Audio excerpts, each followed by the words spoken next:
Hi guys, this is Summer. I'm a moderator at Ketogenic Dieters. I'm going to go over making a recipe. That seems to be one of the things we have the most questions with.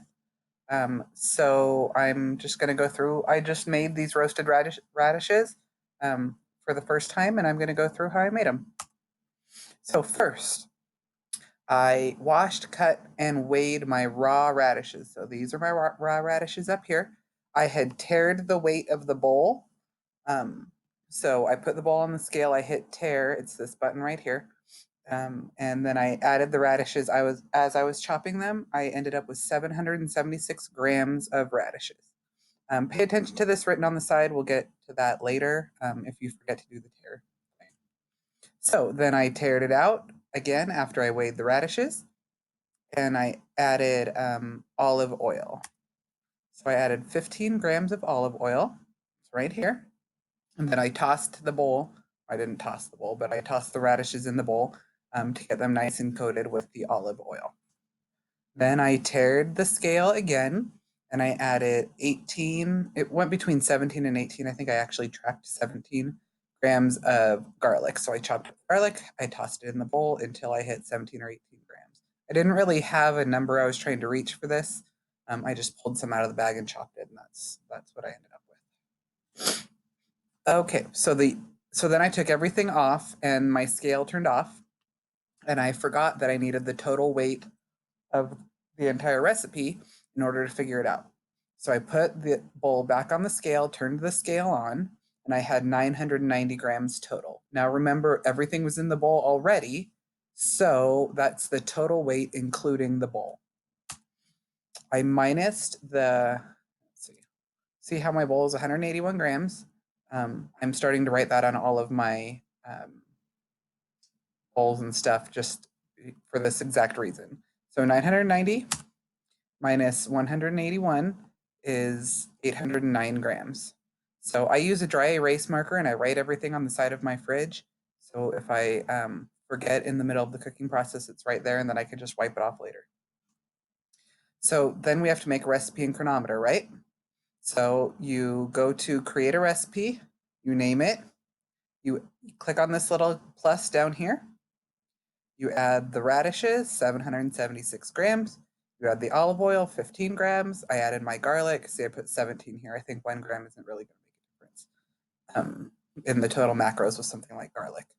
So that's my recipe. Then you swipe to the next screen.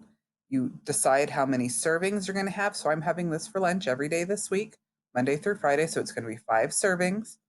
I want the macros for 1 serving. So I don't want the macros in grams or anything. I want them in servings.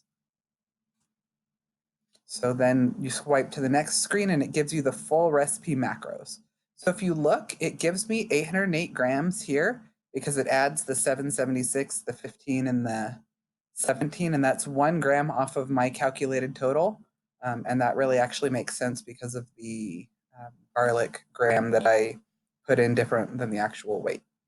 So my full recipe is 808 grams. So if you don't do the math before, Chronometer will do it for you. This is the total macros for the entire meal, 6.4 grams of protein, or for the entire recipe, 6.4 grams of protein, 18.4 grams net carbs, and 15.9, so 16 grams of fat for the entire recipe. And you can change this drop down here and change it per serving. It's 1.3 grams of protein, 3.7 grams of net carbs, and 3.2 grams of fat for each serving. Remember, each serving, I'm doing 5 servings. So if you were doing something raw, if you were not cooking it, it gives you the serving weight right here, 162 grams. So if you're doing like a salad or something like that, you can use this to calculate it, and you don't even need to do the crazy math. But we're obviously baking this, so our weight is going to change because we know cooked weight is very different from raw weight, especially with something like vegetables.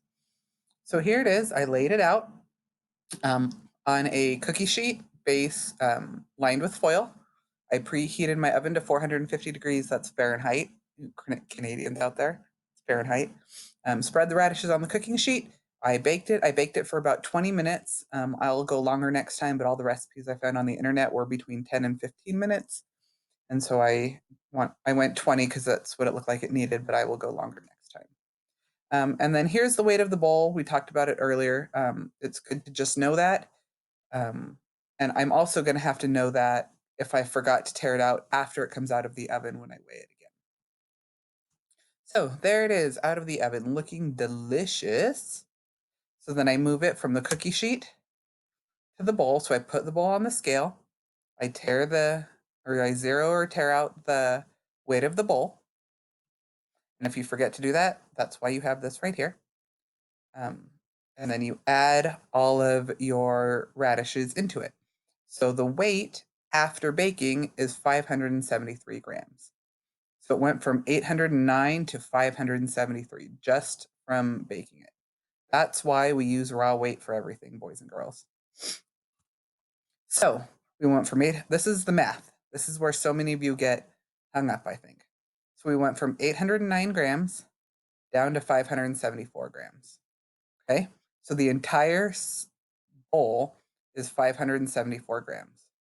I'm making it into 5 servings, right? That's what I already put in Chronometer, 5 servings.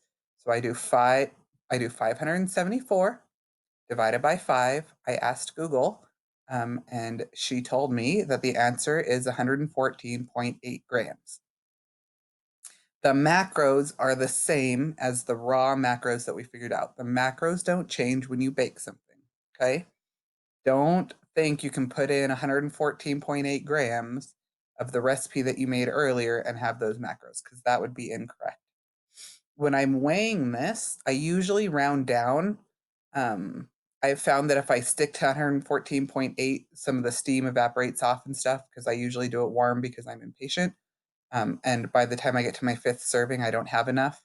So I'll do between 110 and 114 grams when I divide it up. So then I get my trusty Tupperware, put it on my scale, zero, tear out my scale, add my radishes until I get to my 114-ish grams. I did that 5 times, and that is my lunch for the week. So that's how I do that, guys. I hope this was helpful to you. Those of you that do recipes and are having trouble with it, the same thing can be used if you're doing a crock pot or whatever. You need to do the raw weight, and then you need to do the cooked weight, and then you just divide from there. So you figure out the macros from the raw weight. You figure out the servings and the macros from the raw weight. And then when you cook it, you just divide the cooked weight by however many servings you're going to do. You don't really concern yourself with the weight except for in dividing it. So the weight doesn't change the macros. I hope that makes sense for you guys. If you have any questions, just go ahead and ask.